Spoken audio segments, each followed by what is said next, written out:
Okay, buddy. Good morning, afternoon, and evening. Nah. Hey, it's Monday, 21st of February, 2022. And this is a vlog number 22. A lot of twos. Anyway, so I didn't record yesterday, but here I am today. And I'm glad that I'm here because a lot of awesome things have happened in the last couple of days. Well, a lot of tiny things, a lot of beautiful things. For example, and some of these are really like some things you have been doing for a long time. For example, now, if I'm here at home, you never take water except from me. Like, you may call to mommy's attention that you are thirsty, that you want to get something like water, right? That's the only thing you drink, water and sparkling water. And you will tell mommy if I'm not there. But then once mommy gives you the bottle, then you take the bottle, and usually they are glass bottles, so mommy helps you just to make sure that you don't drop it and you make it hurt with the pieces of glass, right? If the bottle breaks. So mommy helps you, but you will go wherever I am in the apartment to make sure that I am the one that holds the bottle and helps you to drink water. Why you do this? Maybe because you don't trust your mom. No, I don't know why, but that's the way you do it. And one funny thing is that you call water ebb. So you're like, ebb. That's it. And, it's funny the way that you use the elements that surround you to get whatever you want. For example, today, you wanted to spend longer time with me. You didn't want me to go. Yesterday, in fact, I better start the story yesterday, because I've been spending more time at home than in the past. You have become more attached than usual to me.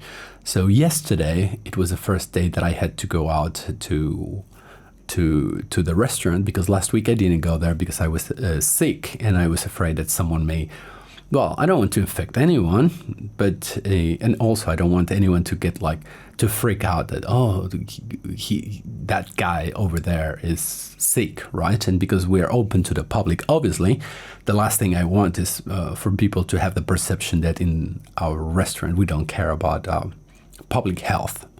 And with this crazy cancellation culture, the last thing you want is people angry on Twitter at you and telling everyone that the owner of a certain restaurant doesn't comply to public measures, or doesn't care, or it's a focus of infection of the pandemic or some BS like that. So last week, you didn't see me leaving in the late afternoon, right? So it was a lot of days without daddy leaving at that time, particularly of the day.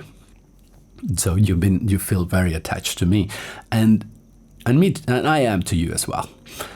And yesterday we were playing all the time as usual. And when I told you I had to leave, you really, really didn't like it. You resented it very much. And rule of engagement. Right? I never do anything. I never leave, or I never get you to do anything until I have given you enough time for you to come to terms with whatever that has to happen. And because I don't want you to feel powerless, and I don't want you to feel like that he doesn't care about your feelings. So if you're feeling distressed and I can stay in here, right, for example, and be with you and ease you into the fact that I'm leaving and I have to leave, right? There's no way around it. Well, then you just bit by bit you get better. But I left after more than 45 minutes of like trying to to get you to be more chilled and more calm. And you were fine when I left. But mommy then told me that it was only a matter of a few seconds later that you started just crying and calling my papa, papa, papa, like you want me to appear somewhere, right? And then you were kind of crying all the time, and then mommy took you to bed, and you kept calling me all the time in bed, and you just cried and got up, stood up, got off the bed, and went to the door. Mommy didn't open it because she told you, it's like, Daddy's not here, Daddy's not here. And you would still bang and try to open the door and call Papa, Papa all the time. So it got so bad to the point that Mommy was just almost about to burst in tears because it's so sad. To be honest, it's so sad to see you so sad, and she can't do anything about it. And I understand, like, you want Daddy, you don't want anything but Daddy, so how can she replace Daddy? So of course, not possible. So today I actually started like way before my time, the time that I had to leave. I told you, buddy, I'm leaving. I have to go and work. And again, what I was just saying, how you utilize any element or factor to make it a resource for you to communicate or to get away with what you want, to express your will. And your will was that you didn't want Daddy to leave so soon, at least. So what you did was like, we were in bed, right? And of course, I always immediately go and get water for you, and then you would drink just a tiny bit, and we'd go play right on the bed, and and again and again, and you kept doing it. Obviously, you were not thirsty. It was just a sure way to make sure to get Daddy to stay, because you know that I would never deny water, right, to you. So I love how you express yourself. And at the end, I left, and you were better. Again, I gave you more than 1.5 hours time and notice for you to just accept, right, that is leaving, and to make up your mind. And once it's a conscious decision of yours to let me go, then you're better. So today was better, and you were not so sad. We still had a call, and it's so cute how when you see me on the phone, before I actually stopped calling you for a while because it was just too distressing for you not to be able to touch me when we were on a video call. You just don't understand that I'm not there. You don't question that you only see a tiny bit of your dad, right? That's your daddy, and it doesn't matter if it's 10 centimeters tall and he's in a screen. You want him to touch you and kiss you and grab toys that you give me to grab and that sort of thing. But today we did it, and you're so cute. You were just trying to hand me all the different toys you had around.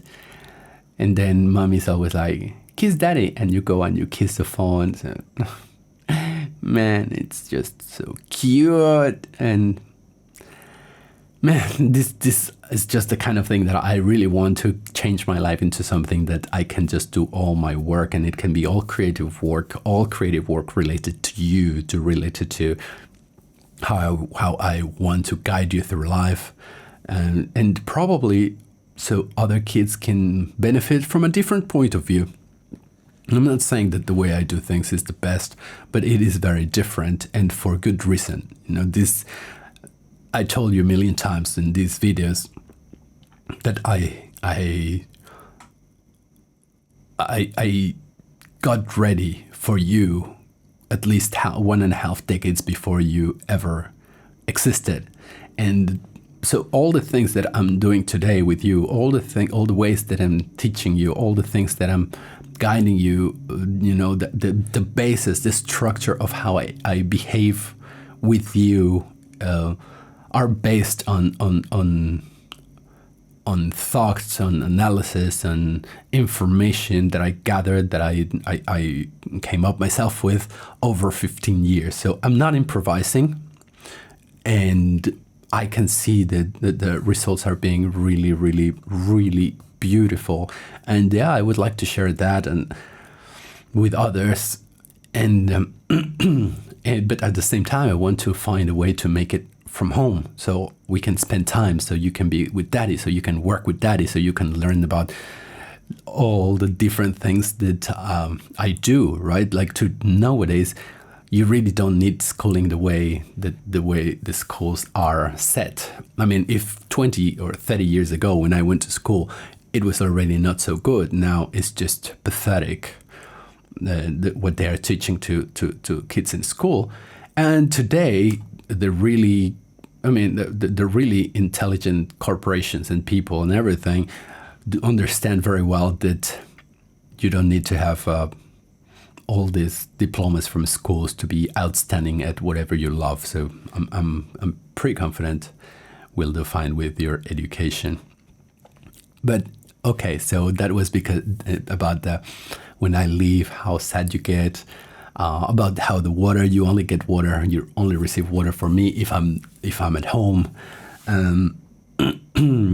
Another thing that that keeps developing in you, that your brain is just fantastic for, is the way you already understand so many things, right? You understand the now, you understand the later and then kind of thing, like do this now and then you do that later and then you come and do this, right? That's a lot of connecting a lot of dots for your brain. The other day you took some stickers, cat stickers that mommy boxed for you, and you put one of them on your short, on your butt, and later you went and you took the same sticker off your shorts and you put it on a wall. And later you came to tell me, and you show me the stickers of cats, right, from the strip where all the stickers are on. And you show me, and then you showed your butt, right, where the sticker was. And then you do like go, and I put it on the wall. So all that you are doing, right? And if in fact you're forming sentences, right? That's what you're doing. It's like me, of course, you're the one enacting, right? This moment with this information. Sticker was on my short, and then I went and I put it on the wall. I'm like, man. I mean, I know every baby must do something similar, I guess, right? I don't know. I really don't know. I have no idea. I've never been close to other babies in my life. But you do that. And I see how your brain is connecting everything in order to communicate complex ideas. Because you're telling me a lot of things that you did one thing and then you did another one, and at the end you did one more thing. So that is quite complex. And I don't know if it's amazing for a 1 and 9 months old baby, but for me, it is to witness it. You know, that's the point. It's not here to compare or anything. For me, it's to see the development of the human mind happening real time in front of my eyes. Another amazing example, buddy, of what happened yesterday was, as I have stated many times in these videos, I am totally against throwing babies and toddlers into doing things that they are not ready to do. As I also have mentioned many times, I created my own movement protocol and techniques to help myself and others out of pain. And one thing I noticed is that even when people exercise and they do things, and this is 99% of the time, when people exercise, when people do things, their bodies are not ready to do what they want to do. Their minds are ready, their minds want to do stuff, but their actual bodies are not ready. Especially because, well, we live very sedentary lifestyles, 1. 2, we don't take care, we don't know about the storage of emotions in the body. Therefore, the emotions get stored as contraction, as rigidity, and we don't know how to ease them off and away and out of our bodies. So this also creates bodies that are incredibly rigid, incredibly immobile, incredibly away from the nature of human movement. And and also the ego, right? The mind is that always push people to do the most difficult thing. Instead of starting from the absolute basics, they always go for the one that shows the best and looks the best on social media. So that's also another problem on top of all the other problems. And we are wired in a way that we want to impress others, females, males, it doesn't matter. We just want to prove ourselves and to others, right? So we end up undertaking actions and activities that we are not ready for. So that creates rigidity, because the body will do it one way or the other. The body is going to tell the ego and the mind, okay, have it your way. But the consequences, the prices that the body pays to keep up with the ego and the mind are very, very, very deep and wide. And we do pay the price. That's why we call it getting old. But one thing is to accumulate years of chronologically years of living, and a very different one is to accumulate dysfunction, disease, rigidity, emotion that make us age badly. And then we say, oh, it's aging. No, it's not aging. It's unconscious living. So the body is going to do whatever it has to do to please us, right? And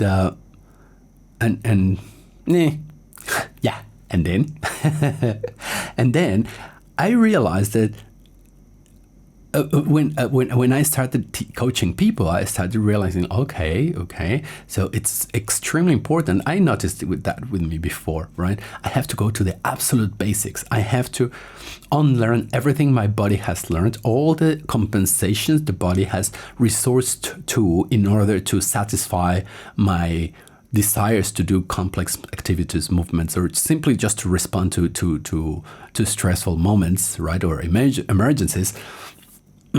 I have to unlearn all this in order to get rid of the rigidity, right, and that is actually forming the trauma in my body, and it doesn't allow me to move with ease and with youth and flexibility and stamina and all these different elements of a body that functions well.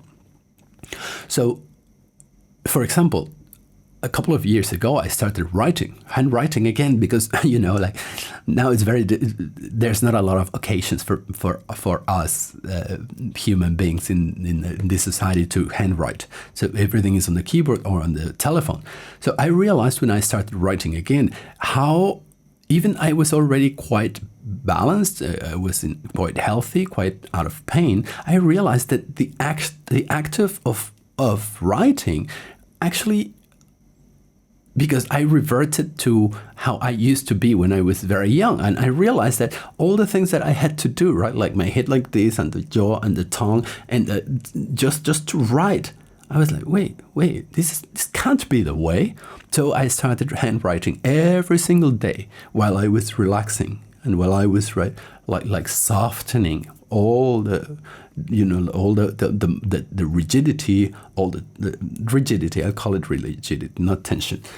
All the angles, that articulations like lock themselves into, in order to provide stability for the hand to make this extremely complex movement of writing. Because writing is tough because it needs so much detail, attention to detail, the fine motor movement, right? So since that moment, I thought, more than 2 years ago, I thought, if I ever have a son or a daughter, I will make sure that I don't push them into do anything they aren't ready. Otherwise, I'm going to cause rigidity. Yes, they will do it, but at what cost? And I decided that there's no reason for you to pay a cost just because I want you to rush into doing things that you can't do just yet, naturally, with ease. Right? So that's why I haven't pushed you to draw at all.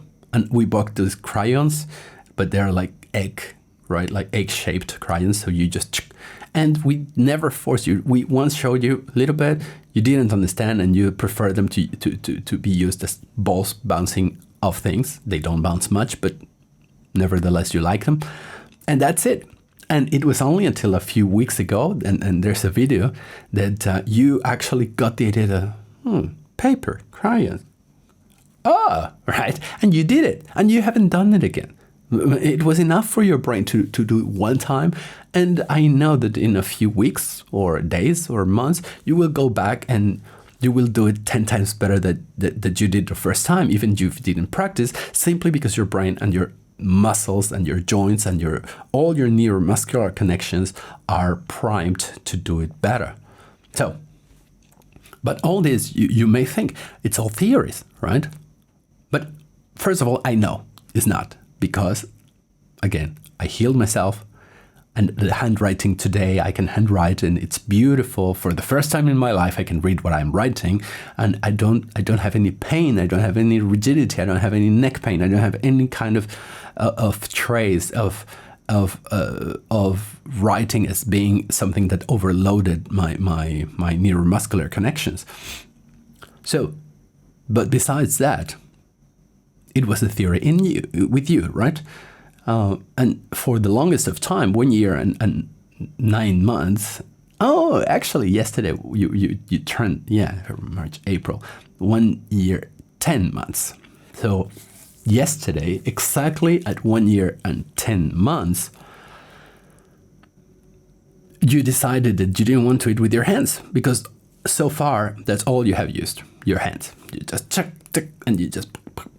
And before that, I used to give you from my own mouth or from my hands, but you reached the point of maturity that you said, no, I don't want to take food from daddy, neither from his mouth, nor from his hands or fingers. I want to feed myself.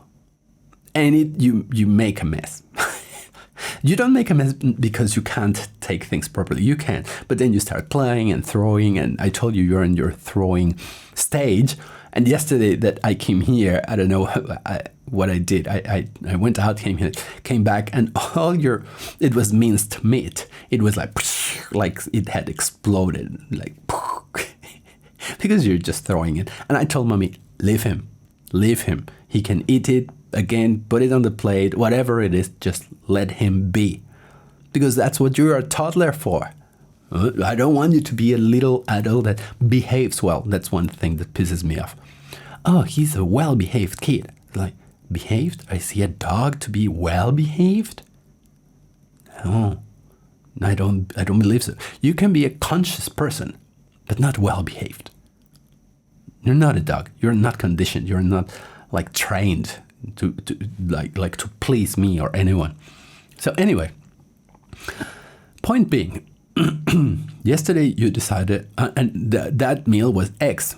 Mommy cooked some eggs for you, and I told mommy, spoon please, spoon please. And mommy gave me a spoon. You looked at it. I never showed you how to use it, but of course you see us using it, right? So you took it the best way you could.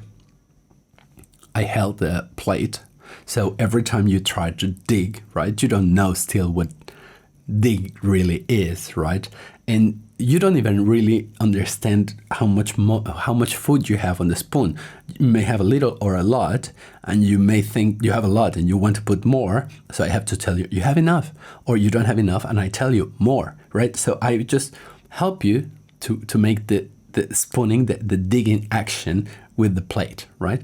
So you ended up with egg on the spoon, and you're like this. You're holding it like this. Obviously not in a sophisticated way, just like this. And you put it, of course, like this, not like this, but like this. But no, you just like, and you started. without help of any kind. Nothing. And you know what?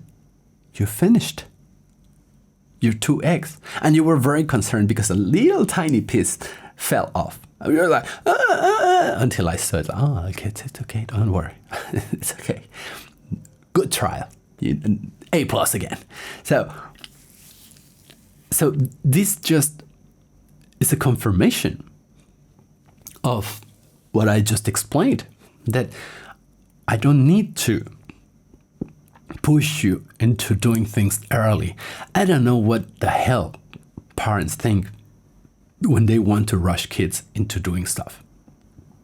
I don't understand. How empty their minds and their lives have to be, that all their sense of pride has to come from a baby being rushed into doing something that he doesn't need. It's not essential. What for?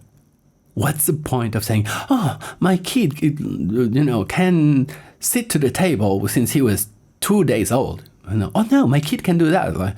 Like, you know what? Many people ask me about you. Oh, can do high five? Like, no. Can do this? No. He cannot do anything? No. He's not a dog. I'm not training my dog to do tricks, my son to do tricks. I'm allowing him to have his babyhood. However you call it. Infancy? I don't know. But I'm allowing him to be him. I don't teach him tricks to feel proud or for others to feel, his son is so smart. I just let you be. And mommy the same. We just let you be.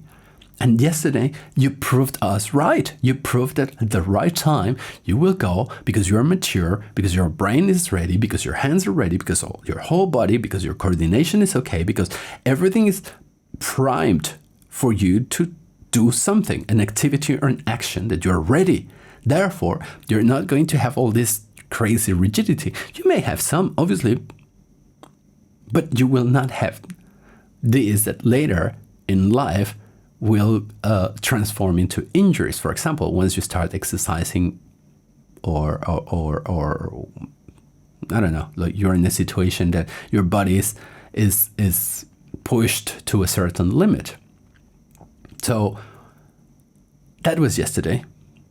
And of course, mommy was super impressed because, again, we didn't push you, we didn't teach you, you've never been sat in one of those chairs for babies. You've been there like 3 times because you wanted, and there was no food involved. You just wanted to be there in a restaurant, and you were like, okay, I can get there. Like, okay, we put you there. 10 minutes later, you were fed up, and you just got daddy to take you off the chair, the baby chair. But other than that, we don't even do, like, where you want to eat there. Why? Why not?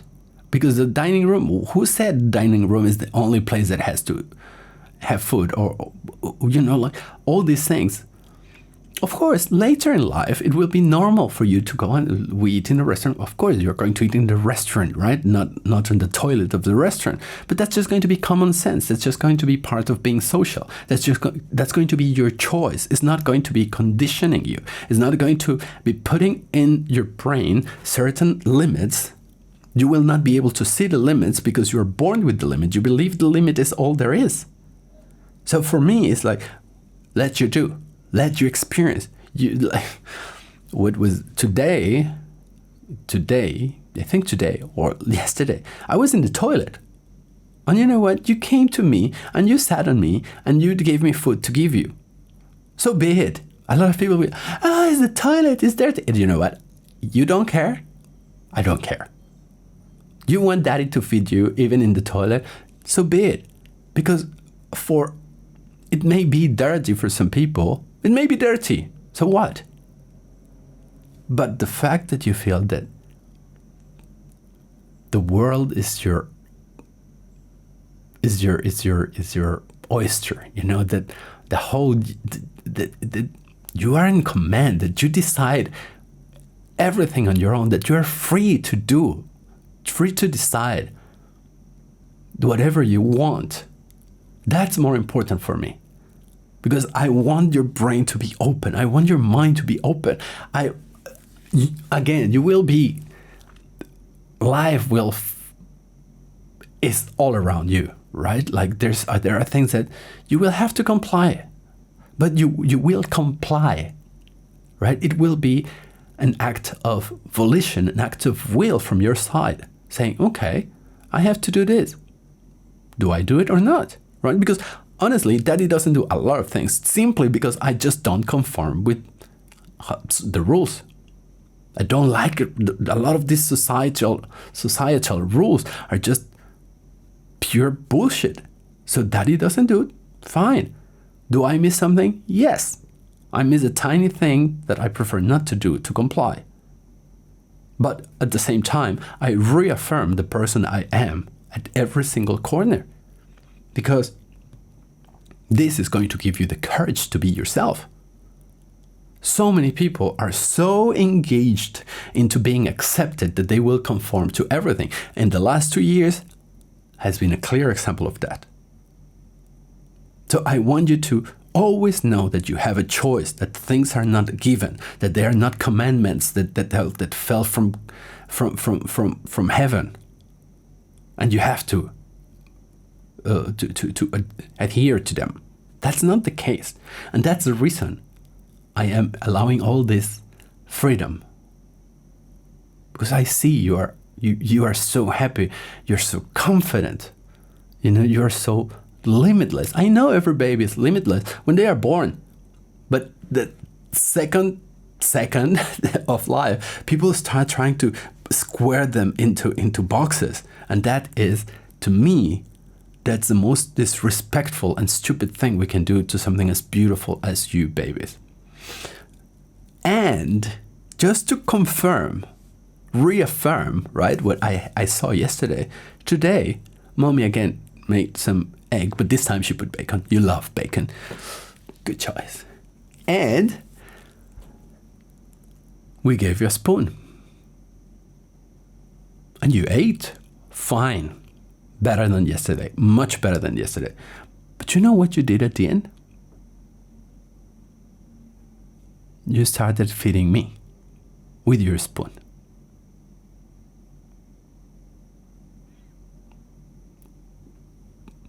So you notice, even you're a baby,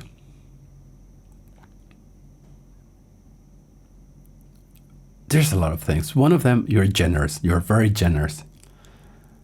Because you decided to share your egg with me. 1. But 2, you see yourself as such a big person that you can actually take care of Daddy. You see what I was just saying about being limitless? You don't see yourself, you don't conceptualize yourself, you don't feel like you are unable to do something, like Daddy or an adult has to come and do things for you. Not only you don't see yourself like that, but you see yourself as such a big person, capable person, that you help Daddy. You fit spoon fit Daddy. I was touched beyond belief. It was just so beautiful. And you know what?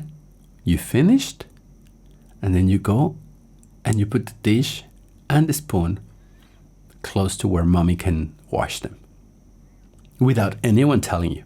And I can tell you this without Daddy giving you the example, because Daddy is the worst in that case. Like, I eat, and whatever I do, I just leave everything everywhere. I must recognize, have to improve. But all that, buddy, all that on your own. Then today, apart from that, today, you never ever have any snot or any dry or dirty nose. It's very rare, very, very rare, because you don't drink any milk, so you don't get the mucus of that milk produces on humans. So you're always clean. I thought all babies were meant to be all like dirt in their noses, but no, the fact is that you barely ever have anything. But today you had a little bit of dry snot. And but before I couldn't touch you much, but now you understand when I say wait, and you just wait passionately, even you're not liking what I'm doing. So I started like taking some of the dry stuff in your nose, right? And it was like kind of like really dry, and I was like, it's like wait, and in the end you were like, I finished, and you were like, with your big beautiful eyes. And then guess what you did? Then you came to Daddy and you started doing the same for me. You started cleaning. There was nothing to clean, but you started cleaning my nose. So again, you see, there's a relationship of equality in our relationship. Our relationship is defined by equality. And it is not because I make myself into a baby or a toddler, I don't act like one, but it's because you see yourself as an equal to me. I don't go down to a level of baby, you come up to a level of adult. Isn't it fantastic? That's the kind of baby you are, buddy. And when you put that and you put the amazing, beautiful, tiny, well, they're not tiny, huge eyes, right? And your eyelashes like huge, and your hair of handsome boy, and your curls, and it's like, my love, it's so cute. Yeah, so yeah, this is what you did, buddy. This is you, and we are living a very beautiful, sweet moment. You lie down, and you know you're sometimes like getting breastfed by mommy before sleeping, and you just roll yourself to see me because you always want to check that I'm there. And then I can kiss you in your forehead, and then your nose, and then your lips, and then your nose and forehead. And I keep doing, and you just smile, and you just there receiving kisses. Then another thing. Now, before I realized that you could see only the horizontal vector and the depth vector, but you couldn't see y, like the height vector very well. You could see only one plane within the height, but you couldn't see if a ball was bouncing. You would see it only when it was crossing a certain height where your eyes were. But once that was like lower or higher, you would miss the ball. You wouldn't see the ball, right? So you would get really upset when the ball was bouncing because you could see it only appearing and disappearing out of your vision, right? When it was at a certain level, and every other level you would miss and you wouldn't see it. So now it changed yesterday. It was clear that it had changed, because you started bouncing balls off the wall and you could follow the whole action. You know, you could predict kind of where the ball was going to hit the wall and where it was going to, like, you were kind of receiving it, you know, like on the way back. So I realized that's a big development. And there's something funny, because now I'm going to introduce you Mary Baker.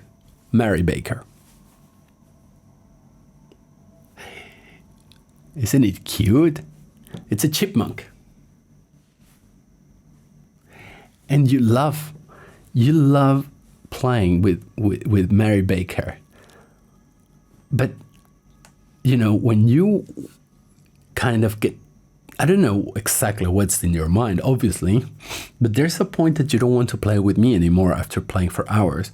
So you go and you get Mary Baker here, and you give your balls, all those balls that we get from the machine, right? You give to her, but you have to. What I do is I receive everything with my hands. But if I do this, you get very upset. But if I do this, then it's fine.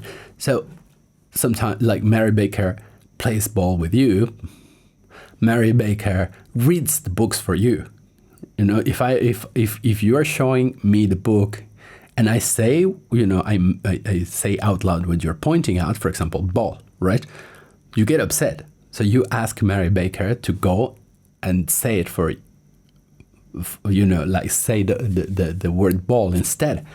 So yeah, isn't it funny? And I don't even have to change my voice a lot, just a little bit up higher kind of pitch, and they are happy. But that's the point. But you call this one Dada. You call me Papa, right? So I realized that this one is Daddy for you as well. And I had the hunch because you play with her exactly the same way you play with me. The same. But what you do more, what I see is that you express your feelings a lot more with Mary Baker than with me.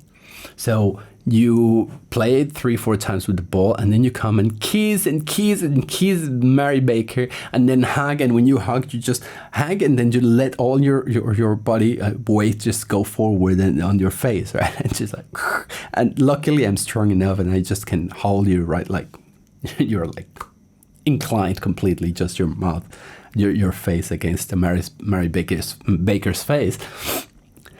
And I was like, why? And then you act very rough with her as well. And today, Mommy told me, you know what? When you were not here, he calls Dada this thing. I think it's you. I said, tell me more, because I already suspected it. Because we went to bed, and when you were sleeping, now you don't sleep. If I'm there, you're so cute, because you're kneel down, right? And you put you bend your leg, and you put your foot here, right here. And only after I hold your foot, then you roll. You go down, you roll, and you get CC from Mommy, breastfeed from Mommy, because now you're accustomed that you love that I hold your foot when you are going to sleep. But I wasn't there because I was in the restaurant. So what you did is you went out and you took Mary Baker with you, and you showed Mommy the foot, and you pointed to Mary Baker. So then Mommy took her and put her close to made contact, right, with your foot, and then you went to bed, and then you slept. So that's why you call her Dada, because it's like a proxy, it's like, I really don't know how it works, but somehow it's a representation of me. And when I'm not here, you use Dada. But when I'm here and you are tired of playing with me, or you just like a different friend to play, you just take her and give it to me so we can keep playing. But instead, like the person that is playing with you is her. Isn't it amazing? And yes, just things like that, man. Like today, you told Mommy told you we were playing. I don't know exactly what, and Mommy said, "Oh, you want to give Mommy a kiss?" And you just arch your back and you just laugh, and of course you don't. And it's like, "Oh, but I'm sure you want to give Daddy a kiss," and you immediately come and kiss me. I'm like, oh my God, this kiddo. Yeah, but you're absolutely loving. And I noticed one more thing, buddy. I have noticed that when I'm doing something important, you're sleeping, right? And if I'm, for example, like I have to chat or something on the mobile, you keep waking up and demanding my attention while you sleep. But if I'm healing myself, like through movement, like I've been doing a lot lately, you don't wake up. You're completely asleep, sound and relaxed, and you're not trying to wake up. You're not. You're completely fine. Today, before my midday meditation, I was like, because I had a call with a friend of mine. I was a bit late for meditation because lately you've been sleeping an hour, just an hour, exactly an hour, and you're off you go. So today it had been already like 45 minutes since you fell asleep, minimum, maybe a whole hour. And I was like, shall I meditate? Because he's going to wake up and I'm going to have to cut my meditation midway. But then I realized, like, no, we are connected. Really, I just thought, no, he knows. And this meditation is 1 hour, the one I did. And guess what? You didn't wake up. I finished my meditation, and around 2 minutes later, you came out of the room.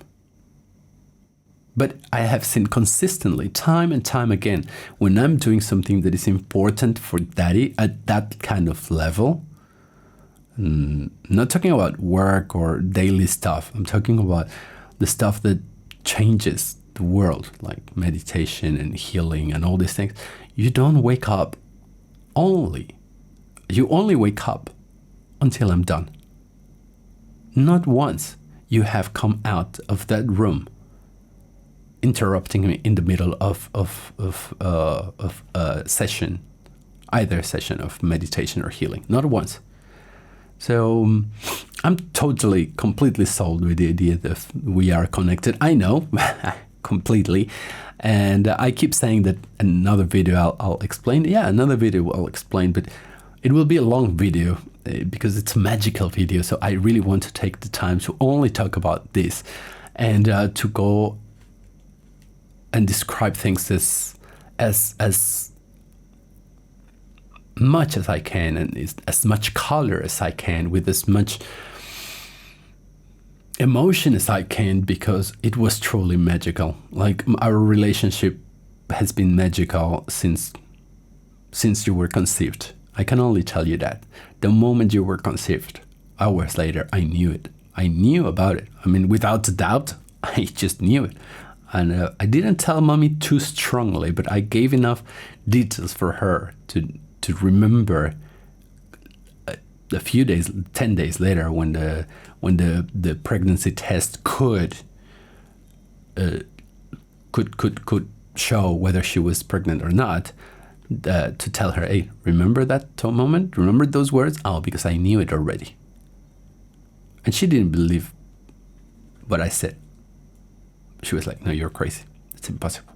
I didn't categorically say, oh, you are pregnant. But I did say, pretty much you are pregnant. not like you are. Because I didn't want to bring, any mental or emotional baggage that could bother in any way her pregnancy.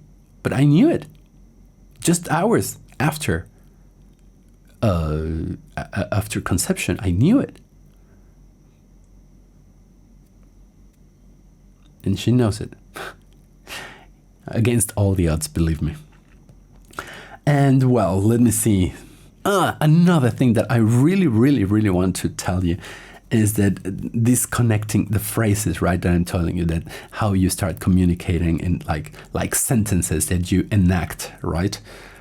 There's something that I've done since you were a baby. Every time you saw a train or on a book or something, I would do the train sound that I like this. I'll show you.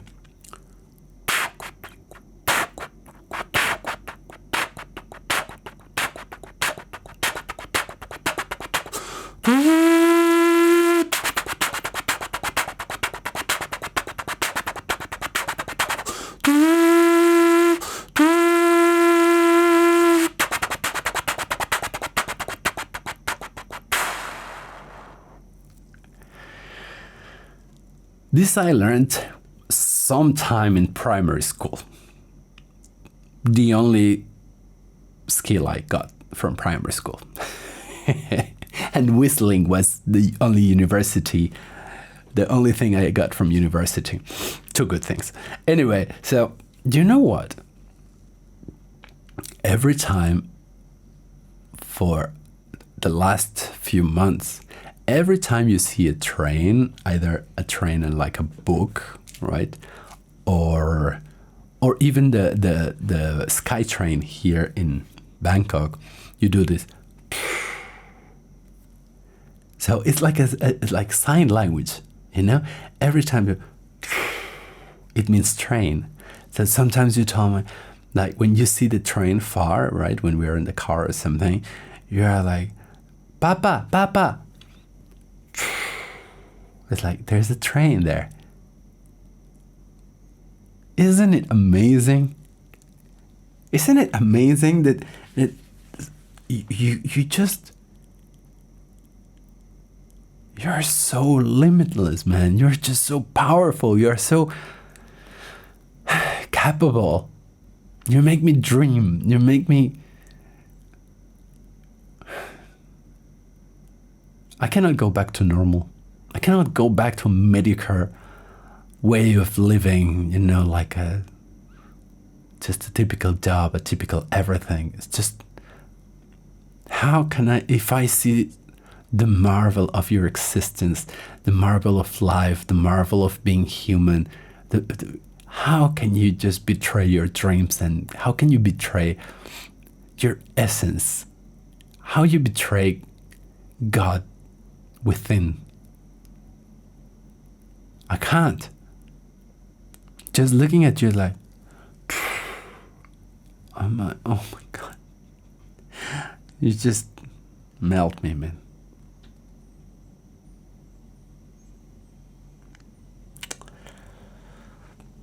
And that's it, buddy. It's another long video. And this time I tried moving from subject to subject as fast as I could, but I'm not good at that. I just talk. Anyway, so this is it for today. And I love you. May God bless you. May Jesus bless you. Be true to yourself. That's all I can tell you. Have the strength, the courage to always be yourself. That is investing himself 100% to make sure that you're equipped with all these things, because Daddy wants to see you free.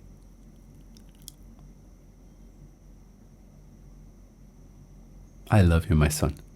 Have a beautiful, beautiful day.